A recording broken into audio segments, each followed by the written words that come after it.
O'zbekiston Respublikasi Prezidentining 2019-yil 14-maydagi baxshichilik san'atini yanada rivojlantirish chora-tadbirlar to'g'risidagi qarori umumbashariy madaniyatning ajralmas qismi sifatida asrlardan asrlarga o'tib kelayotgan noyob san'atimizni asrab-avaylash va rivojlantirishga xizmat qilyapti.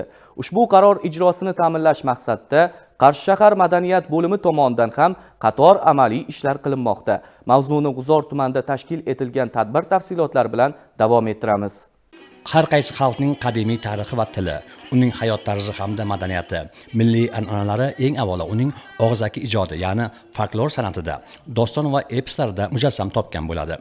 Jumladan, bebaho va nodir merosimiz bo'lgan baxshichilik san'ati o'zligimizni anglashda, o'ziga xos milliy qadriyatlar va an'analarimizni saqlash va rivojlantirishda bebaho manba hisoblanadi.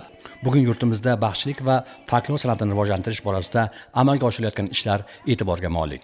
Qarshi shahar madaniyat bo'limi, Birinchi son madaniyat markazida tashkil etilgan Qadriyatlarim teatr studiyasi hamda Baxshilar bulog'i folklor jamoalarining teatrlashtirilgan konsert dasturining namoyishi ham fikrimiz tasdig'i bo'la oladi. Shou tarzida o'tkazilgan jonli konsert dasturi g'uzorlik san'at ixlosmandlari uchun haqiqiy tuhfa bo'ldi desak, yanglishmaymiz.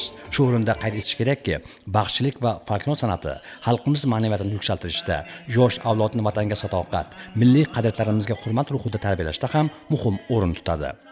Albatta, mana yosh kelajak avlodlarimizni hayotida va ularning ongi tafakkurida baxshichilik san'atini ommalashtirish va kelajak avlodlarga meros sifatida qoldirish maqsadida amalga oshiriladi. Yurtdoshlarimiz ushbu konsert dasturini tomosha qilish orqali xalqimiz madaniyatining hayotbaxsh sarchashmasi bo'lgan noyob san'atimiz namunalaridan, bir-biridan go'zal ohanglar, kuy-qo'shiqlar guldastasidan bahramand bo'lishdi. Yig'ilganlar mazmunli dam oldilar. Ayniqsa, do'mbiraning sozi baxshining betakror ovozi bilan uyg'unlashib, bir butunlik kasb etgan. Tinglash shu qadar zavqliki, insonga o'zgacha hislarni oshno etadi.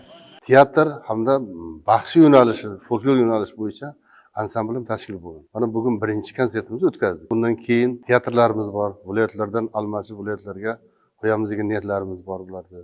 Shu o'rinda aytish kerakki, muborak Ramazon oyida yurtdoshlarimizning bo'sh vaqtlarini mazmunli o'tkazish, ular uchun maroqli hordiq onlarni tuhfa etish maqsadida Qarshi shahar madaniyat bo'limi jamoasi ezgu ishlarga bel bog'lagan. Bugun har bir inson dilida yuksak ezgu maqsad bilan yurt rivoji uchun bel bog'lagan bir paytda bo'lim jamoasi ham ana shunday ezgu ishga, yangi loyihaga qo'l urdi.